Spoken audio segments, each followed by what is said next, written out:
Hi everybody, and welcome to another episode of Your Mileage May Vary. I'm Joe Grisaffi with Sarah Gaston. and we are here today to talk to you about the movie Deliverance. What? Wow.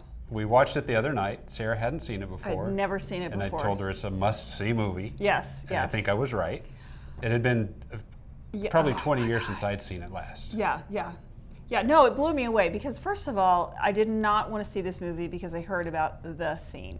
So I was pleasantly surprised that it was a brilliant movie, shock value aside, and that was such a small part of it relative because it's really about the moral ambiguity of our choices. Mm-hmm. Yeah. So yeah, you're right. It's in 1972 when the movie came out. That was probably a much bigger deal than it would be if it was released today. Right. So, and when I saw it, I actually think it's been longer than 20 years. I believe I first watched it in 1992. Yeah. So it would have been 20 years old. And I remember why I watched it. I was starting to get involved in independent films, and someone has suggested, not that it was an independent film, but they suggested you really need to see Deliverance. Right. And I knew about the scene as well. Right. But By the way, if you want to make movies, you should actually watch good movies. Yeah. Carry Watch on. really good. You can go make all the bad movies you want, but absorb the good ones. Sort the good one. Set a bar for yourself. Sorry, carry on. No, where was I? In 1972 when I saw it, I found the movie to be incredibly tense. I felt like when it was over, I was still nervous for those guys. Y'all, I can't stop thinking about it. And we watched it 2-3 days ago? Mm-hmm. Yeah. And I think, here's what I just have, may I talk about my comment real quick? Here's what I have to say about this movie that really stood out to me, and it addresses your idea of feeling tense for the characters. This is back when I feel like filmmakers trusted their audience. And I have not commented on a movie like this since I saw 12 Years a Slave. But it's about not feeling like we have to hurry it along and we have to have quick cuts and explosions and all these special effects and pretty people. It just kind of allows the story to unfold. And after the inciting incident, it's still kind of moving along like this as they decide what to do next. And the filmmaker is not in a hurry to get anywhere. And it is actually very synonymous with the trip that they're on and the difficulties that they are having getting anywhere. Like, it's brilliant. You are correct. And I want to see if you notice this and if I'm just pulling this out of thin air. Yeah. And it's the setting up the pace, like you say. It's Right. just, they just take the director, John Borman, I believe, just taking his time to get there. Mm-hmm. What I noticed watching it this time that I may not have caught the first time because I was so engrossed Right. the first time was the pacing is set up by a lot of wide shots. Yeah. Oh, interesting. You know, like when they arrive to the first place and they're antagonizing the locals. Hey, you come here. Yeah. And when you said By they're the all, way, you think they're victims, and then you watch it, and they're like, they were jerks. Anyway, carry on. So that was when you compare it to movies now, that would have been a much more cut up scene. Mm-hmm. But the director just let the camera sit there, let the actors work in a wide shot, and it went on for several minutes, if I'm not mistaken. But as the movie progressed, those shots got shorter and tighter. Interesting. And until the very end, like when the sheriff is talking to John Voight, and he's way up in your face. Right. And you're like, okay, So the net gets wider. yeah, It gets smaller. they get smaller, so the tension is going in on. He's bringing in the tension, so that you had close-ups of John Voight, close-ups of the sheriff. The action, the editing picked up a little bit until they may have gotten away with it.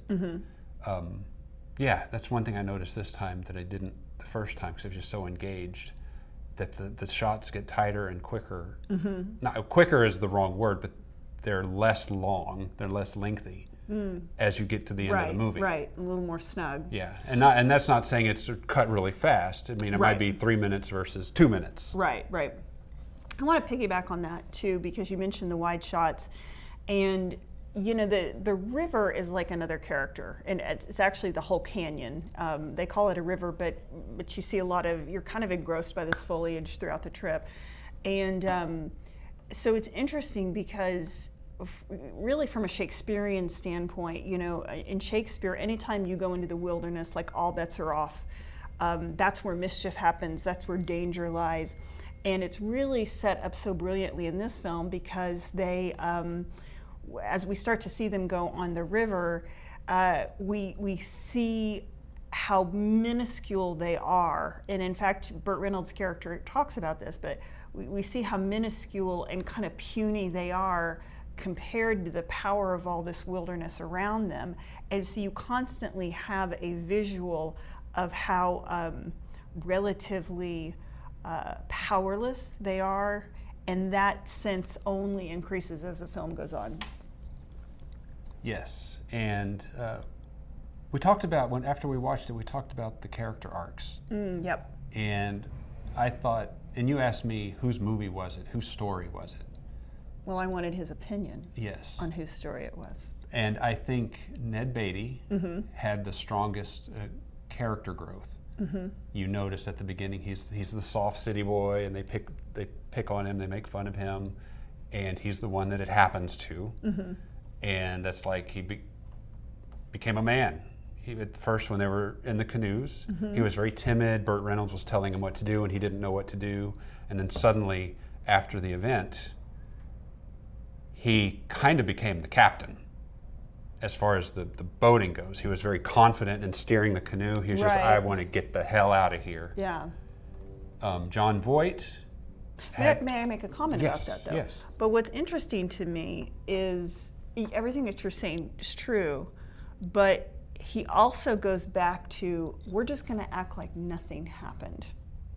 So he kind of goes back to that sort of insulated plastic life that they had sort of lived in, which is the reason they went out into the wild in the first place, is to get away from, this kind of comfortable, mundane, middle-class life. And he actually wants to just withdraw and back into that. So maybe, I don't know how much. Isn't that, but just visually, you could see he would get visually, which is important for actors to understand. You can act without saying anything. Absolutely. You can show character growth without saying a single word. Yeah, no, you're absolutely right. That's the point I'm trying to make it relevant to what we're talking about. Yeah, because I did notice that in the beginning, because I've gone rafting before, and I don't know if you have. Have you been rafting before? Not at that level. Okay. Not like that. Yeah, so there are people who feel really in command when they're in the vessel, and then there are people who are like, rocks, I'm afraid of the world outside. And he was definitely like, so physically, he was a little kind of timid and kind of didn't know what he wanted to do. And you're right, physically he did become certainly much more assertive, absolutely. Yes, and you got Burt Reynolds, who clearly is set up as the macho man. Right. Who ends up being the nice vest to be wearing in the wild, by the way. Yeah, but he's set up to be the macho man, and he ends up being the lame duck. Right. He's taken out of the equation, about halfway through the movie? Yeah. And then Ronnie Cox was the interesting one that we went back and forth about a little bit. Yeah. He wanted to, when they took care of, and it's just almost a 40-year-old, 50-year-old movie where we talk about spoilers. Well, if you haven't seen it, we're going to assume you haven't, and we don't want to spoil anything for you. But you probably know the incident, the inciting incident. Yeah. So that's pretty well known, kind of spoofable now. After they take care of business, the result of the inciting, after they handle the perpetrators of the inciting incident. Perfect. After they handle the perpetrator, the three guys want to hide the body. Ronnie Cox wants to go to the police. And he's the only one, he's alone in that decision. Everyone else decides against him. Yep. And we debated on what actually happened to him. Not debated, you say you had an idea, I had an idea. Yeah. It's kind of hard to talk about without spoiling it. Right. So maybe we should stop there. But what was your point? Yeah. My point was, maybe I don't have a point. Yeah. Maybe my point requires me to spoil it. Well, here's the thing. I think the filmmaker probably left in some ambiguity for that reason. Because those characters never quite knew. They had an idea of what happened to them, but they never quite knew. Yeah. And I don't think we have to know as the audience. What we do know is that the one character who had the most moral fiber doesn't win. You know, there's not good and evil in this movie like I kind of thought there would be. It's a lot of shades of gray, and Yeah, I think that is why it's held up for this long. I think you're absolutely right. I think there's a couple of reasons, 3, 4 more reasons why it held up. But you're absolutely right. This movie has no real hero. No. And I find that brilliant because we don't see enough of that. Right. The who's good and who's bad. If they were nice, would this have even happened? Yeah. Would it have mattered? Right. You know what? And we don't. It's set up to be that construction. That was it clear that they were just going down the river, or were they going down for investigative purposes? Were they at the wrong place at the wrong time? Did the locals think they had something to do with the construction?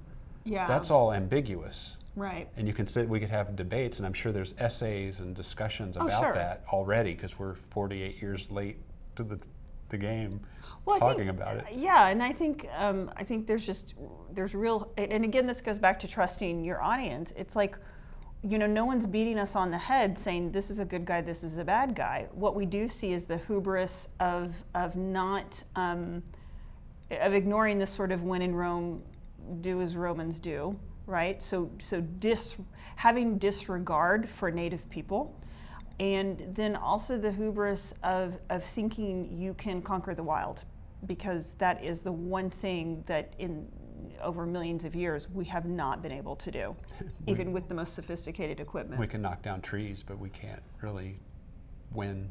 No, we and can't. why would we want to? Yeah.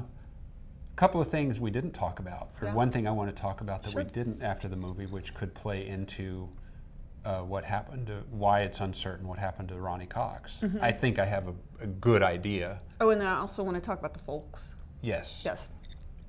From a technical standpoint, what I noticed was there were some instances where sound effects were missing.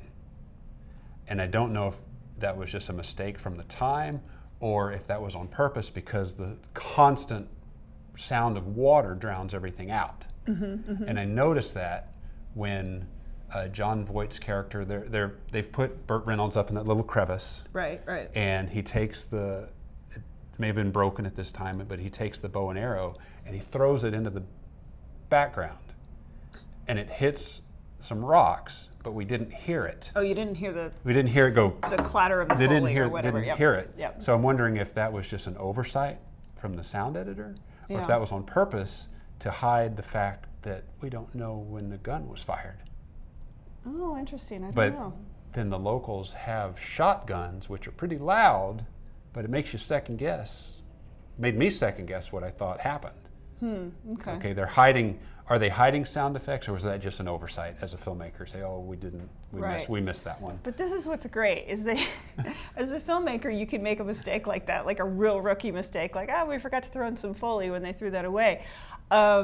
Or go back and, get the sound. But then 40 years later, people are You're talking about what was the analyzing. meaning of that? I know, and when you're saying that, I'm going, because that's how ineffectual their voices are against the enormity of the wild, But then the filmmaker goes, we just forgot to put it in. I know, we right? didn't notice. Exactly. But then that's the brilliant. They can play off and say, yeah, it was a brilliant decision I know, on my right, part. right. Now, another reason why I think it holds up really well, with the exception of a couple of things, which I'll touch on, is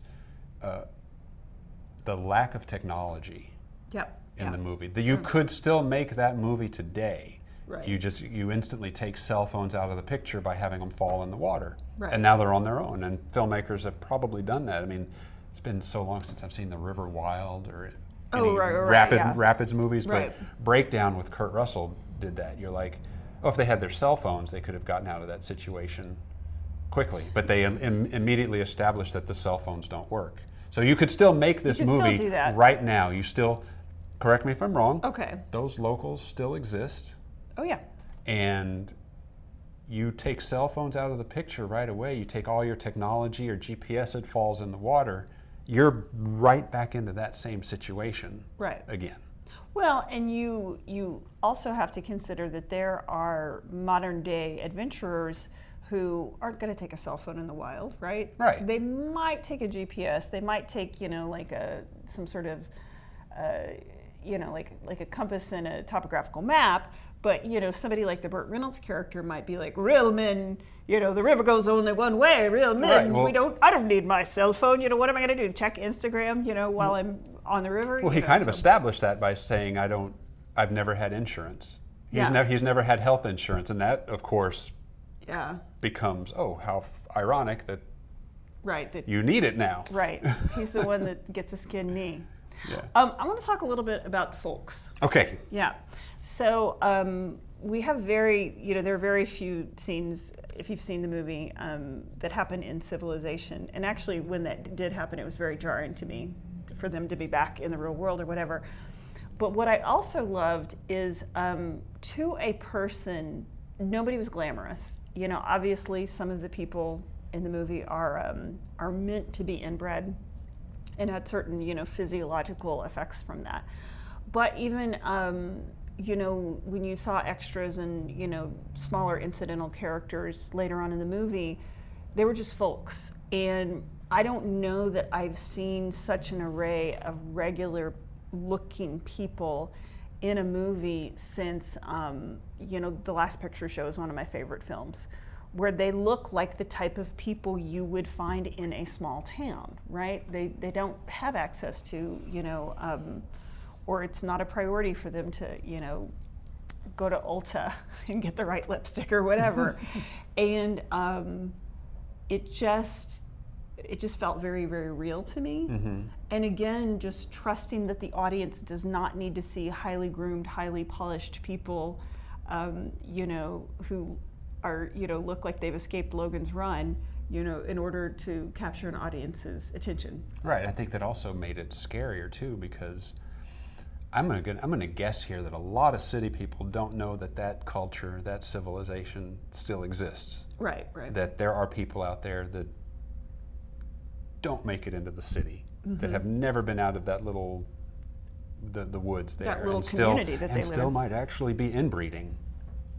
Perhaps, yeah. So that kind of, back then, I can imagine how shocking that was to see these people mm-hmm. on film, because you were still a little safe when making movies. There was still that envelope to push. Mm-hmm, mm-hmm. Now it might be no big deal to see the woodsy folks, mm-hmm. the Appalachian people. Mm-hmm. But here's the thing, you want to make sure that you're not getting Charlize Theron to get some makeup on to play the Appalachian person. Right, now, that's the thing. I don't know if this was when I was in Los Angeles or if it was something that Dolores and I came up and we talked about. Dolores Jackson, our friend and casting director. Yes. There was within the last 10 years, I believe, there was a casting call that kind of got a lot of bad press, and the casting director, I think, actually got in trouble for the way she worded it. And I wish I didn't think of it before we started this, or I may have done a little research. But I'm thinking of two ones in particular. The one that went toward more attractive people or less attractive people? Less attractive people. Okay. Specifically looking for mountain people, mm-hmm. but it was worded in a way that a lot of people found insulting. Mm-hmm. But I can't think of any other way she could have put it, mm-hmm. Because how do you say, you just can't say, I need ugly people, I need people who, how would you describe that? But it was very clear what she wanted, but she caught a lot of grief over the wording of this casting call. I'm inclined to look it up after this, and if I do, I might add a screen capture of it.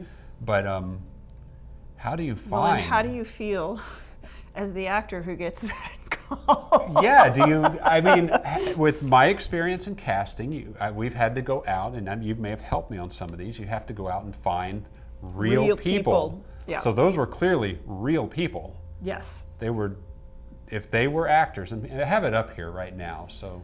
Well, I noticed that when you pulled up the IMDb, there aren't headshots for an awful lot of those people. Yeah, So, Seaman Glass, first Griner, Randall Deal, second Griner. Let's see what Randall has done after that. Okay, Baker County, USA, 1982, Deliverance, 1972.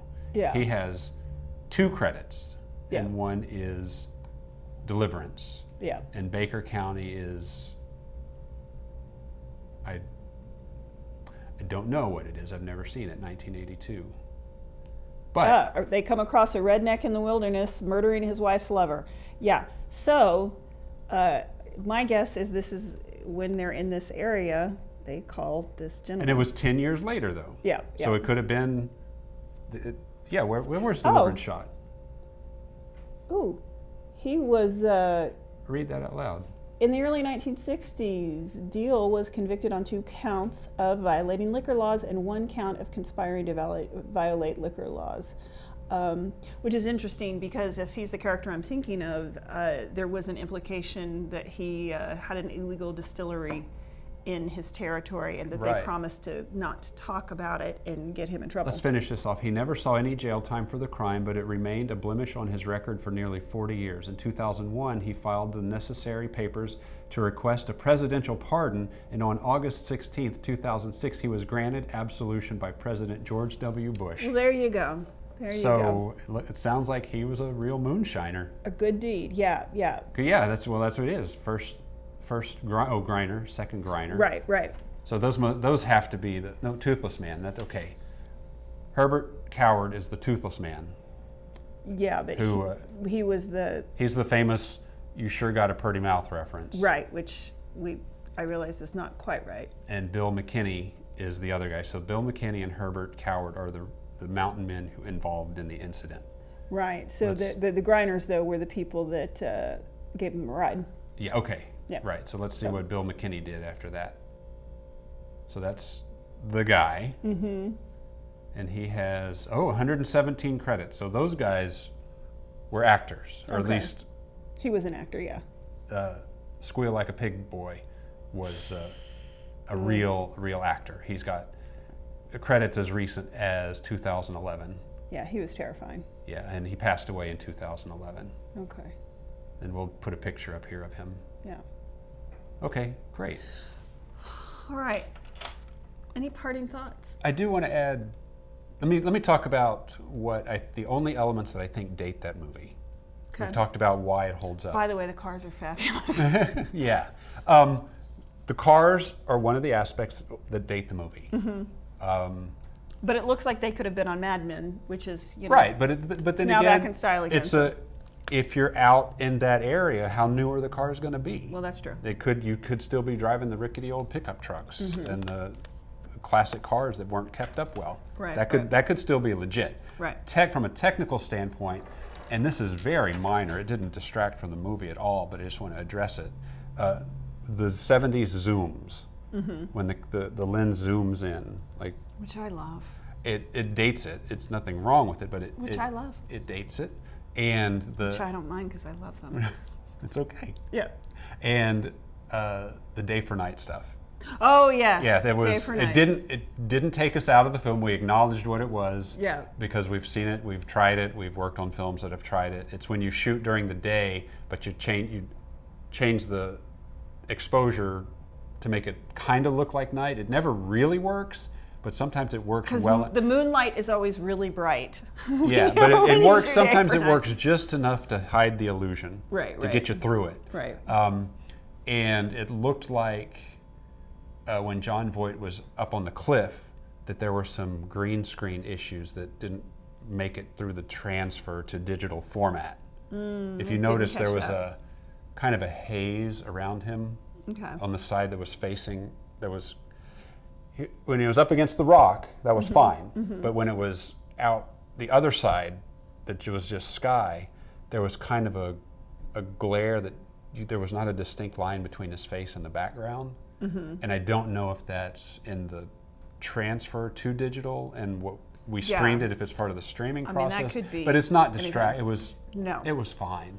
I found the story and the acting so you just didn't, the technical issues like Yeah. that and the elements that date it just don't matter. And see, this would be my concern if somebody wanted to do a remake, is that there'd be CGI and there'd be all these special effects and all these quick cuts and, you know, very good looking people with, you know, a little bit of, you know, dirt makeup on them. And you know, when Burt Reynolds somersaults out of that canoe, that looks like Burt Reynolds somersaulting out of canoe. You know, it looked like the guys were, for the most part, doing their own And stuff. if it was a stunt double, it was very well done. Yeah. Because you can clearly see that's Ned Beatty on that canoe, and there's no way they could have green screened that. Yeah. The cliff shot, you Yeah. can build a rock ledge and do green screen Right. easily. Right. Easily.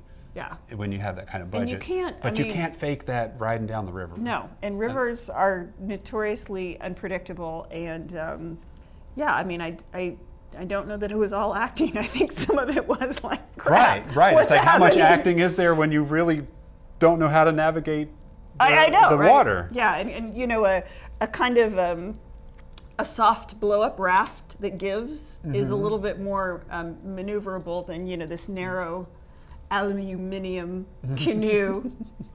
Yes, I had to just throw that in there. Yeah. So what else? It just holds up so well, and there's so little to nitpick about it. So why bother? But you brought up, if someone were to make it today, my fear would be everything that you mentioned. Yeah. But also they would try to change the surprise. Yes. They would try to change the incident and add something to it. Change it, like the Tim Burton Planet of the Apes. It's like it's so forgettable, because you can't, when there's something that's so iconic, whether you've seen it or not, you know the scene we're talking about. Right. You know the line "squeal like a pig." You know the line "you sure got a purty mouth." We're probably misquoting. It's one of those lines. The purty mouth thing, I think, is also misquoted. Right. Because it's not actually said like that, but Yeah. purty mouth is used. No but one you know wants what a skinny Santa. when we say that, you know exactly what we're referring to, or you Right. could easily find out. But if you change any of that, you're robbing. What am I trying to say? You're robbing the experience. It's like when Tim Burton changed the ending of Planet of the Apes. It just doesn't work because the Statue of Liberty is so well known and iconic. I know the idea of trying to change it, to put the surprise back in to people who might know what's coming. Yeah, but you don't need to. But you've changed a trope. I mean, Yeah. it's like doing the Wizard of Oz, and it's like, oh, it's the Platinum City. It's already part of like the cultural zeitgeist. Right, So you don't have to can't mess change with it that. because. Well, you know, the other thing that occurs to me is that you know, the director might want to use some sort of quick cuts or editing or special effects to try to make that scene more horrific than it was. Or just show more than they showed in 1972. Yeah, and the thing is that violation is horrifying, and we shouldn't have to, in any way, glamorize it or you know, supersize it in order to, you know, have it be significant. You Right, know, right. that in its own way minimizes the trauma associated with something like that, because it doesn't need any gilding. It's you know, it's horrific in and of its own. Yeah. When I posted about it the night we watched it, a friend of mine posted that this movie couldn't be made today anyway. And I thought, I think I agreed, but then I've thought about it and said, it probably could. I mean, Pulp Fiction is now close to 30 years old, and Quentin Tarantino put a scene like that in it, if you remember the pawn shop scene. I do. And what he also had, what people considered an extremely violent scene with the sword. And I mentioned this, we talked about this after we watched Deliverance. And if you've seen Pulp Fiction, if you know anything about it, you may remember the pawn shop scene, the buggering scene, the Gemp, and the katana, I think it was that he used. The sword scene got a lot of grief for being so violent, but you never saw it. Bruce Willis holds the sword up as the guy's running up from behind him and runs him through, but you never saw it. And and it's so brilliant that people thought it's so violent, but you never saw it. And that's kind of the fear of, if a director took a movie like this and tried to make that more graphic, Yeah. you're really taking away from the shock of it. Again, you're not trusting the audience. Right, exactly. You know, we all have our own ideas of how terrifying it would be to experience any number of traumas. It's sort of like reading a book versus, you know, seeing a movie that spells it out for you. It's like, trust your audience. It's a primal fear to be violated. We don't need to see anything. Our minds will fill in the blanks, and it could be even more graphic and terrible than what you show us. Right. Every individual's experience is going to be different, and what they see in the unseen is going to be different. And it could be so much better than what any director, what you think you saw, could be so much better than what any director could actually make you see. Exactly. It's not to mention it can be gratuitous, and Yeah. we've had enough of that. It wasn't enough of that. In Deliverance. It wasn't gratuitous. It was No. it was awkward. It was so awkward, awkward. as it needed to be. Yeah. It's uncomfortable to watch, but you don't see anything. Yeah. So All right. That's all I got. Now I'm going to have nightmares. no, you're not. Okay. You don't know! You don't know what my mind does! Your nightmare is going to be so much more graphic than what any director could make you see. So take that to bed. And we're done, folks. All right, thanks for watching, everybody. I'm Joe Grisaffi. And I'm Sarah Gaston. Thank you, and please like and subscribe to our channels, and we'll see you later. Bye. Bye in the face.